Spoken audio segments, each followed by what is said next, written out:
শুভ সকাল। এই দেখো আসার পথে গোলার থেকে মাল কিনে তবে বাড়ি ফিরেছি। এই দেখো মাল চলে এসেছে। মিস্ত্রির কোনো দেখা নেই, তার মানেই হচ্ছে আজকে মিস্ত্রি আসবে না। মিস্ত্রি আজকে আসেনি। আমার সিমেন্ট বালি টনশিপ সব আনা হয়ে গেল, মিস্ত্রির কোনো দেখা নেই।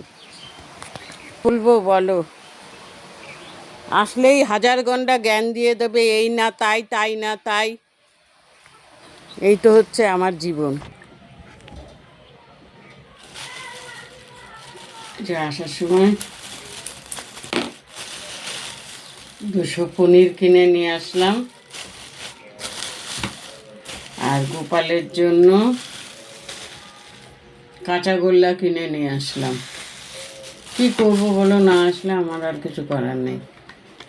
আসুক, কালকে আসবে তো আসুক।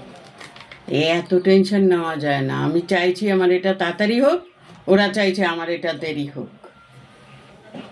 যখন যেই মুহূর্তে টাকা চাইছে সেই মুহূর্তে টাকা রেডি করে রাখছি, দিয়ে দিচ্ছি।